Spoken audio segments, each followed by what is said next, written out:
আকাশে গর্জে উঠল বজ্রপাতের শব্দ, কাঁপতে লাগলো প্লেনের ইঞ্জিন। আর কিছুক্ষণের মধ্যেই বিমানটি বিধ্বস্ত হলো এক অজানা দ্বীপে। কিন্তু বিপদ এখানেই শেষ নয়, সবে মাত্র শুরু। এই দ্বীপের রাজত্ব করে ভয়ঙ্কর বিদ্রোহীরা, যাদের কাছে মানুষের প্রাণ মূল্যহীন। পাইলট এখন কেবল একজন চালক নয়, হয়ে ওঠে যাত্রীদের শেষ ভরসা। আর তার একমাত্র সহায়ক একজন শক্তিশালী খুনি। এবার শুরু হলো বাঁচার লড়াই। এই লড়াই কে জিতবে, ভয়ঙ্কর মাফিয়া নাকি দুঃসাহসী পাইলট? আর এমনই এক টানটান উত্তেজনাপূর্ণ গল্প নিয়ে তোমাদের সামনে হাজির হয়েছি। গল্পের শুরুতেই আমরা ব্রডি নামের একজন বিখ্যাত পাইলটকে দেখতে পারি। সে খুব তাড়াহুড়োর সাথে তার মেয়েকে ভিডিও কল দিয়ে বলে, আমি কাজ শেষ করেই খুব তাড়াতাড়ি তোমার সাথে দেখা করব। অনেকদিন পরে বাবার সাথে দেখা করার কথা শুনে তার মেয়ে খুবই খুশি হয়ে যায়। একটু পরে ব্রডি তার বিমানের কেবিনে এসে তার কো পাইলটের সাথে দেখা করে। এরপর সে প্লেনের কলপিটের দিকে চলে যায়। তারপরে আমরা দেখতে পারি তারা একজন আরেকজন সম্পর্কে জানতে শুরু করে। একটু পরেই ব্রডিকে বাইরে থেকে ডাকা হয়। সেখানে একজন পুলিশ অফিসার ব্রডিকে বলে, তোমার এই প্লেনে আমার একজন অপরাধীকে নিয়ে যেতে হবে। তারপর পুলিশ সেখানে লুইস নামের একজন ক্রিমিনালকে নিয়ে আসে। বন্ধুরা, লুইস নামের এই ক্রিমিনাল শারীরিকভাবে খুবই শক্তিশালী ছিল। এরপর অফিসার সেই প্লেনের পাইলটকে আরো বলে, এই ক্রিমিনালকে তোমার সাথে পাঠিয়ে দেওয়ার আরেকটি কারণ হচ্ছে তুমি একজন দায়িত্ববান মানুষ। আমি জানি তুমি আমার বিশ্বাস রাখবে। ব্রডি তখন অফিসারের কথায় রাজি হয়ে যায়। এরপর ব্রডি আবারও প্লেনে চলে আসে এবং সেখানে থাকা স্টাফের সাথে কথা বলতে শুরু করে। তারা সবাই তখন প্লেনে থাকা প্যাসেঞ্জার সম্পর্কে কথা বলতে থাকে। এরপর সব প্যাসেঞ্জার প্লেনে ওঠার পরেই তারা তাদের যাত্রা শুরু করে দেয়। প্লেন নিয়ে আকাশে ওঠার পরেই ব্রডি তার কো পাইলটকে নিজের ফ্যামিলি সম্পর্কে বলতে শুরু করে। এরপর ব্রডি তার মেয়ের ছবি কো পাইলটকে দেখিয়ে বলে, আমি আমার মেয়ের সাথে খুব তাড়াতাড়ি দেখা করতে যাচ্ছি এবং আমি আমার মেয়েকে খুবই ভালোবাসি। দুই পাইলট তখন কথায় কথায় অনেকটা পথ পাড়ি দিয়ে ফেলে। কিন্তু হঠাৎ করেই আকাশের অবস্থা খুবই খারাপ হয়ে যায়। প্রচন্ড বাতাসের ফলে প্লেন কাঁপতে শুরু করে, যার কারণে পাইলট একটু চিন্তিত হয়ে পড়ে। যার কারণে সে বিমানে থাকা সকল প্যাসেঞ্জারদেরকে সিট বেল্ট পরতে বলে। এরপর পাইলট ব্রডি রেডিও সিগন্যালের মাধ্যমে প্লেনে থাকা প্যাসেঞ্জারদের সাথে কথা বলার চেষ্টা করে। কিন্তু আবহাওয়া এতটাই খারাপ হয়ে ওঠে যে তাদের রেডিও সিগন্যাল কাজ করা বন্ধ করে দেয়। কোনো উপায় না পেয়ে পাইলট তখন কন্ট্রোল রুমের সাথে যোগাযোগ করার চেষ্টা করে, কিন্তু তাতেও কোনো লাভ হয় না। অবস্থা ধীরে ধীরে এতটাই খারাপ হয়ে ওঠে যে একটা সময় তাদের প্রত্যেকটা রেডিও কাজ করা বন্ধ করে দেয়। এরপর আর কি, কথায় আছে না, যেখানে বাঘের ভয় সেখানে রাত হয়। ঠিক তেমনিভাবেই প্লেনের এমন দুরবস্থার মাঝে হঠাৎ করে আকাশের বিদ্যুৎ চমকে ওঠে, আর প্লেনটি খুব বাজেভাবে ঢুলতে শুরু করে। সে সময় প্লেনে থাকা প্যাসেঞ্জারগুলো ভয়ে চিৎকার করতে থাকে। ব্রডি তখন প্লেনের প্যাসেঞ্জারের রুমে যায় আর দেখে সব প্যাসেঞ্জার এখনো পর্যন্ত শারীরিকভাবে ভালো আছে, যা দেখে তার মনে একটু হলেও স্বস্তি ফিরে আসে। কিন্তু তখনই এক এক করে প্লেনের সব লাইট বন্ধ হয়ে যায়, আর সাথে সাথে আকাশে আবারও বিদ্যুৎ চমকে ওঠে। এবার এই বিদ্যুতের ঝটকা সোজা প্লেনে এসে লাগে, যার ফলে পাইলট তার মাথায় প্রচন্ড আঘাত পায়। এমন ভয়াবহ পরিস্থিতিতে সব প্যাসেঞ্জারের অবস্থা ধীরে ধীরে আরো বেশি খারাপ হতে শুরু করে। তারপর ব্রডি তার কেবিনে আসে এবং তার কো পাইলটকে নিয়ে প্লেনটিকে সামলানোর পুরো চেষ্টা চালিয়ে যায়। কিন্তু প্লেনটিকে কন্ট্রোল করা এখন বিশাল চ্যালেঞ্জের কাজ হয়ে দাঁড়ায়। একই তো প্লেনের রেডিও সিগন্যাল পুরোপুরি নষ্ট হয়ে গেছে, দ্বিতীয়ত আবহাওয়া প্রচন্ড পরিমাণ খারাপ হওয়ার কারণে প্লেনের সামনে একদমই অন্ধকার দেখা যাচ্ছে। এই সময় পাইলট তার কো পাইলটকে বলে, আমাদেরকে বাঁচতে হলে প্লেনটিকে নিচে নিয়ে যেতে হবে, কারণ প্লেনের উপর যদি আবারও বিদ্যুৎ এসে পড়ে তাহলে আমাদের প্লেনে আগুন লেগে যাবে। আর এরপরেই দুটি পাইলট মিলে তাদের প্লেনটিকে নিচে নামাতে শুরু করে। সে সময় সকল যাত্রীরা খুবই আতঙ্কিত ছিল। ভয় পেয়ে প্লেনের একজন যাত্রী তার সিট বেল্ট খুলে দেয়, আর যা দেখে লুইস নামের সেই ক্রিমিনালের সাথে থাকা অফিসার তার সিট বেল্ট খুলে দেয়। ঠিক তখনই প্রচন্ড ধাক্কায় তারা দুজন প্লেনের ছাদের সাথে লেগে সঙ্গে সঙ্গে সেখানে মারা যায়, যা দেখি কিনা প্লেনের বাকি যাত্রীরা প্রচন্ড ভয় পেয়ে যায়। প্লেনও তখন প্রচন্ড স্পিডে নিচের দিকে নামতে শুরু করে। কোনোভাবে পাইলট প্লেনটিকে সামান্য কন্ট্রোলে নিয়ে আসে, আর তখনই সেখানে একজন এয়ার হোস্টেজ এসে বলে প্যাসেঞ্জারদের অবস্থা আরো বেশি খারাপ হতে শুরু করেছে। তখন পাইলট ব্রডি তাকে বলে, সবাইকে নিজ আসনে বসতে বলো, আমরা খুব তাড়াতাড়ি ল্যান্ডিং করে ফেলবো। তখন পাইলট লক্ষ্য করে তারা একটি আইল্যান্ডের উপর দিয়ে উড়ে যাচ্ছে, আর এমন অবস্থায় কোনো উপায় না পেয়ে সেই পাইলট সে আইল্যান্ডের উপরেই ক্র্যাশ ল্যান্ডিং করার সিদ্ধান্ত নিয়ে নেয়। তারপরে তারা আইল্যান্ডে থাকা একটি ফাঁকা জায়গা শনাক্ত করে সেখানে ইমার্জেন্সি ল্যান্ডিং করে ফেলে। সৌভাগ্যবশত তারা সবাই এবারে বেঁচে যায়, এমনকি প্লেনটিও অক্ষত অবস্থায় থাকে। পাইলট মাথায় আঘাত পেলেও ল্যান্ডিং এর পরে তার মুখে অনেকটাই হাসি ফিরে আসে, কারণ শেষ পর্যন্ত সে যেন সবাইকে বাঁচিয়ে নিতে পেরেছে। এমনকি সেই সময় পর্যন্ত তাদের প্লেনে তখন পর্যন্ত কিছু পরিমাণ বিদ্যুৎ সংরক্ষিত ছিল। এরপর প্লেনে থাকা সবাই ধীরে ধীরে বাইরে আসতে শুরু করে। অন্যদিকে এই প্রাইভেট প্লেনের মালিক লক্ষ্য করে তাদের প্লেনের কোনো প্রকার সিগন্যালই পাওয়া যাচ্ছে না। প্লেনটি তাদের সিগন্যাল থেকে পুরোপুরি বাইরে চলে গেছে। ভাগ্যে এতটাই খারাপ ছিল যে প্লেনে থাকা রেডিও নষ্ট হওয়ার কারণে কেউ তাদের সাথে কোনো প্রকার যোগাযোগই করতে পারছিল না। তখন প্লেনের এয়ার হোস্টেস পাইলটই বলে, ক্রিমিনালটির সাথে থাকা অফিসারের মৃত্যু হয়েছে। অফিসারের মৃত্যুর কথা শুনে ব্রডি অনেকটাই কষ্ট পায়। এরপর সব প্যাসেঞ্জার আইল্যান্ডের এদিক ওদিক তাকিয়ে পাইলটকে বলে, আমরা এখানে কিভাবে আসলাম। পাইলট তখন ঠান্ডা মাথায় সবাইকে বোঝাতে থাকে, আবহাওয়া খারাপ হওয়ার কারণে এখানে আমরা ইমার্জেন্সি ল্যান্ডিং করতে বাধ্য হয়েছি। সে আরো বলে, ভয়ের কোনো কারণই নেই, আমাদের প্লেনে এখনো পর্যন্ত ইলেকট্রিসিটি অবশিষ্ট রয়েছে। যার সাহায্যে আমরা খুব সহজেই এয়ারপোর্টে যোগাযোগ করতে পারবো। ততক্ষণে আপনারা সবাই এখানে নিশ্চিন্তে বিশ্রাম নিতে পারেন। ওদিকে প্লেন কোম্পানির ওনার একটি রেস্কিউ টিমের সাথে দেখা করে, যাদের কাজই ছিল বিপদে পড়া মানুষদেরকে উদ্ধার করা। প্লেনের ওনার রেস্কিউ টিমের হেডকে বলে, আমার প্লেন এখন কোথায় আছে, এমনকি সেখানে থাকা পাইলট সহ সকল প্যাসেঞ্জারের ডিটেলস আমাকে যত তাড়াতাড়ি সম্ভব জানান। অন্যদিকে দেখা যায় ব্রডি তার প্লেনটিকে মেরামতের কাজে লেগে পড়েছে। তখন সে লক্ষ্য করে ধীরে ধীরে প্লেনের ইলেকট্রিসিটি কমতে শুরু করেছে। একটা মুহূর্তে সে বুঝতে পারে প্লেনকে পুনরায় ঠিক করার আর কোনো উপায় নেই। যতক্ষণ পর্যন্ত রেস্কিউ টিম এখানে না আসবে ততক্ষণ পর্যন্ত সবাইকে তাদের অপেক্ষায় বসে থাকতে হবে। আর এই সময় ব্রডি তার কোপাইলটকে এই সকল কিছুই খুলে বলে। একটু পরে তারা একটি ম্যাপ ওপেন করে দেখে তারা যে আইল্যান্ডে আটকা পড়েছে এটা একটা প্রাইভেট আইল্যান্ড, আর এই আইল্যান্ডের মালিক কিছু আর্মি সদস্য।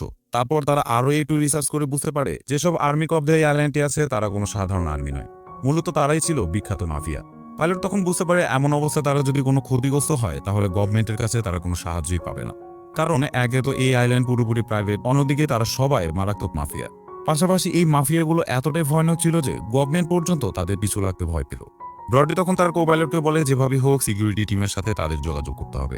একটু পর পাইলট সকল প্যাসেঞ্জারদের উদ্দেশ্যে বলে, কিছু যান্ত্রিক ত্রুটির কারণে আমরা এখনো পর্যন্ত প্লেনের রেডিও অ্যাক্টিভ করতে পারিনি। এ কথা শুনে সকল প্যাসেঞ্জার খুবই চিন্তিত হয়ে পড়ে।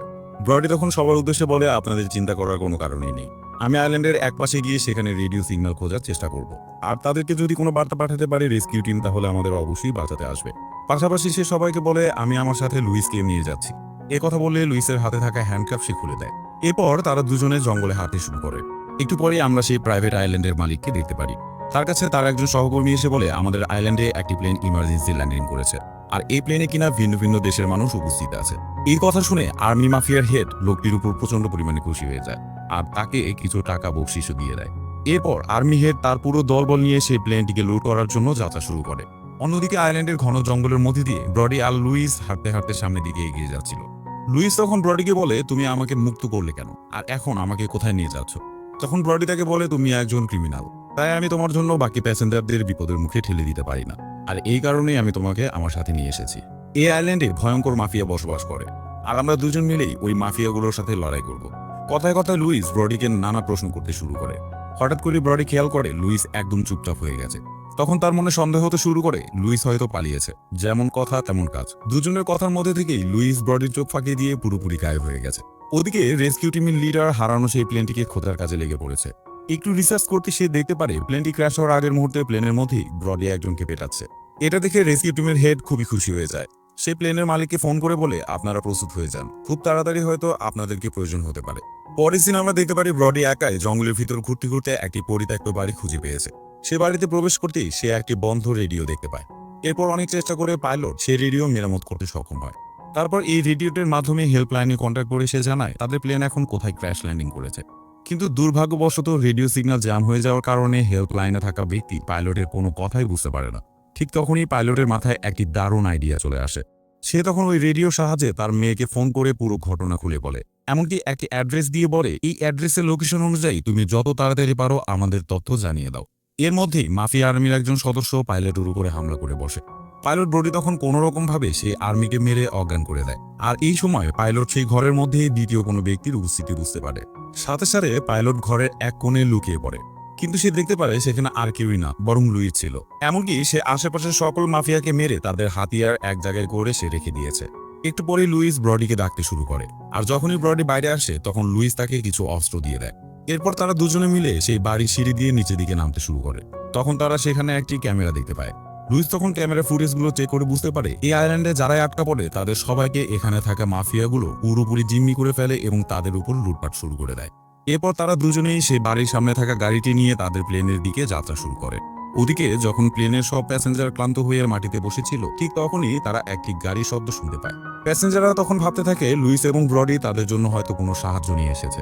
কিন্তু যখনই গাড়িটি তাদের সামনে চলে আসে তখন তারা দেখতে পায় গাড়িতে ওই আইল্যান্ডের মালিক তার পুরো টিম নিয়ে হাজির হয়েছে। গাড়ি থেকে নামতেই সব মাফিয়া একসাথে আকাশের দিকে গুলি ছুটতে শুরু করে আর ধীরে ধীরে সামনের দিকে এগোতে থাকে। এই গুলির শব্দ অনেক দূর থেকে লুইস এবং ব্রডি শুনতে পায়। তখনই একজন আর্মি মাফিয়া সেখানে থাকা এয়ার হোস্টেজের কাছ থেকে প্লেনের সকল যাত্রীর লিস্ট চেয়ে বসে।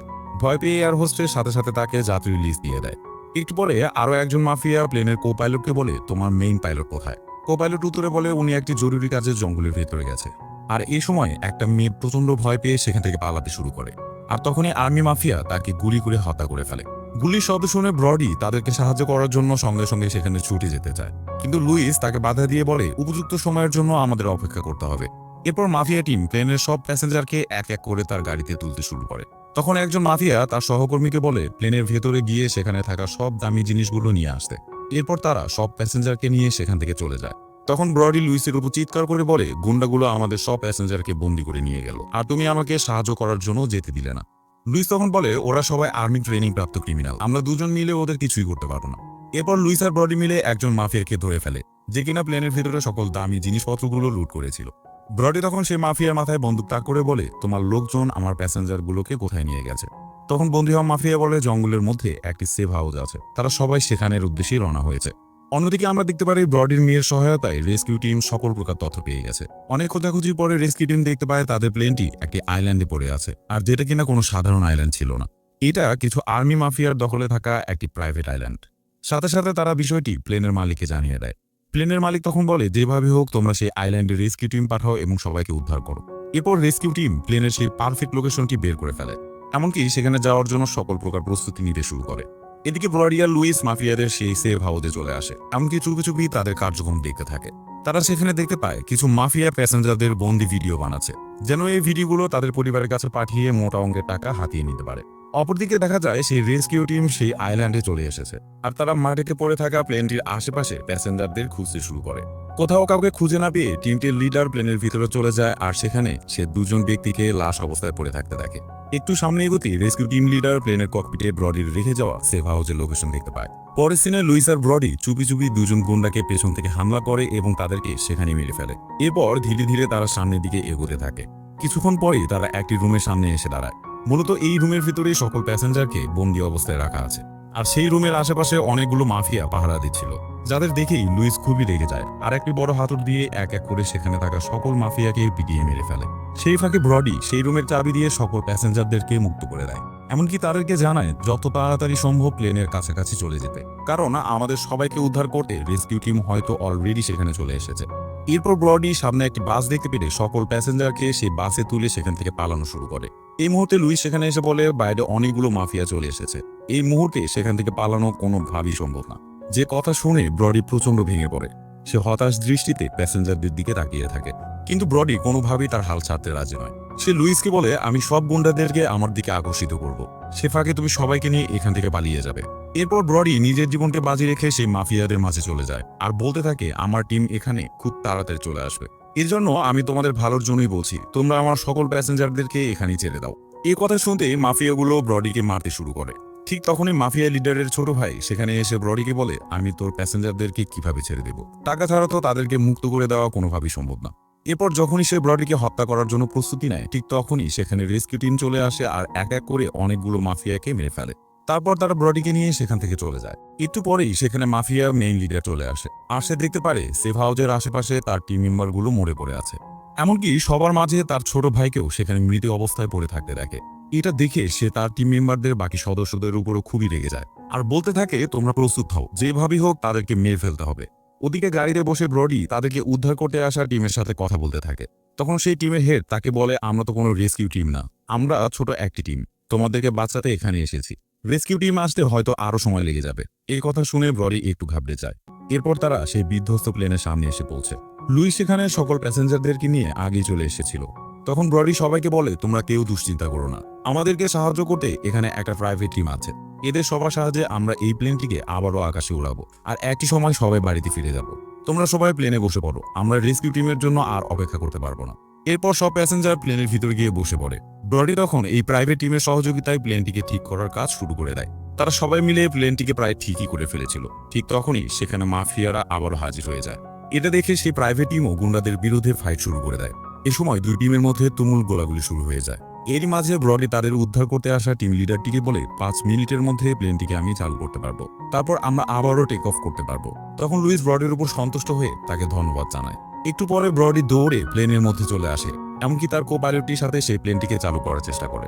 ওদিকে ব্যাপক গোলাগুলির ফলে লুইসের গোলাবারও শেষ হয়ে যায়। এরপর সে সেখানে থাকা একটি ব্যাগ চেক করতে থাকে। ব্যাগ চেক করতেই সেখানে সে ব্যাগ ভর্তি টাকা দেখতে পায়। কিন্তু এই মুহূর্তে লুইস সেই টাকাগুলোর দিকে নজর না দিয়ে পাশে থাকা সেই ব্যাগটি থেকে গুলি বের করে মাফিয়াদের বিরুদ্ধে আবার ফাইট শুরু করে দেয়। এতক্ষণে ব্রডি প্লেনটিকে টেক অফ করার জন্য রেডি করে ফেলে। তখন তাদের সাহায্য করা সেই প্রাইভেট টিম প্লেনে উঠে বসে। রেডিও সিগন্যালের মাধ্যমে প্লেনের মালিক ব্রডিকে বলে, আমি একটি সেফ জায়গার লোকেশন দিচ্ছি, তুমি সবাইকে নিয়ে সেখানে ল্যান্ডিং করো। তখন আমরা দেখতে পারি এক এক করে সকল প্যাসেঞ্জার এবং প্রাইভেট টিম সেই প্লেনে উঠে বসেছে। কিন্তু লুইস এখনো পর্যন্ত প্লেনে উঠতে পারেনি। সে তখনও মাফিয়াদের সাথে অনবরত ফাইট করে যাচ্ছে। একটু পরে লুইস সেখানে থাকা টাকার ব্যাগ নিয়ে পালাতে শুরু করে। আর এই মুহূর্তে একটি গুন্ডা মিসাইল নিয়ে প্লেনের দিকে তাক করে বসে। লুইস তখন তার বন্দুক দিয়ে সেই গুন্ডাকে সেখানে মেরে ফেলে। আর এই ফাঁকে ব্রডি তার প্লেন টেক অফ করতে সফল হয়। এটা দেখে লুইস খুবই খুশি হয়। ব্রডি ধীরে ধীরে তার প্লেনটিকে আইল্যান্ড থেকে দূরে নিয়ে যায়। তখন প্লেনের মালিক ব্রডিকে পাশেই একটা এয়ারপোর্টের লোকেশন দিয়ে সেখানে ল্যান্ড করতে বলে। ব্রডি যখন প্লেনটিকে সেই এয়ারপোর্টের দিকেই ঘোরাতে যাচ্ছিল, ঠিক তখন প্লেনের অবস্থা এতটাই খারাপ হয়ে পড়ে যে এই প্লেনটি এখন ব্লাস্ট হয়ে যাওয়ার অবস্থা, যার ফলে সে আবারও ইমার্জেন্সি ল্যান্ডিং করার সিদ্ধান্ত নেয়। আর এবারও তারা প্লেনটিকে নিয়ে স্বাভাবিকভাবে নিচে আসতে শুরু করে। শেষমেশ তারা একটি ফাঁকা জায়গাতে প্লেনটি ল্যান্ড করতে সক্ষম হয়। তবে এখানে তারা পুরোপুরি নিরাপদ ছিল। এবার সবকিছু ঠিকঠাক থাকায় পাইলট সহ প্লেনের মালিক খুবই খুশি ছিল। একটু পরেই সেখানে রেস্কিউ টিম চলে আসে। পাইলট ব্রডির এমন সাহসিকতার জন্য সকল প্যাসেঞ্জার করতালি দিয়ে তাকে সংবর্ধনা জানায়। এরপর রেস্কিউ টিম সকল যাত্রীদের নিয়ে সেখান থেকে চলে যায়। একটু পরেই ব্রডি তার মেয়ের সাথে ফোনে কথা বলে। নিজের বাবার সুস্থতার কথা শুনে তার মেয়েও খুবই খুশি হয়ে যায়। আর এই সুন্দর দৃশ্যের মধ্যে দিয়ে আজকের এই মুভিটির গল্প শেষ হয়ে যায়। বন্ধুরা, পার্সোনালি এই মুভিটির গল্প আমার কাছে খুবই ভালো লেগেছে। তোমাদের অবশ্য সময় থাকলে অবশ্যই এই মুভিটি দেখে নিবে, আশা করি তোমাদেরও খুবই ভালো লাগবে। তো আজকের এই ভিডিওটি ভালো লেগে থাকলে অবশ্যই কমেন্টস করবে এবং অবশ্যই এই চ্যানেলটিকে সাবস্ক্রাইব করবে। আজকের বারে এখানেই বিদায় নিচ্ছি। দেখা হবে পরবর্তী আরেকটি ভিডিওতে। ততক্ষণে ভালো থাকো, সুস্থ থাকো। আল্লাহ হাফেজ।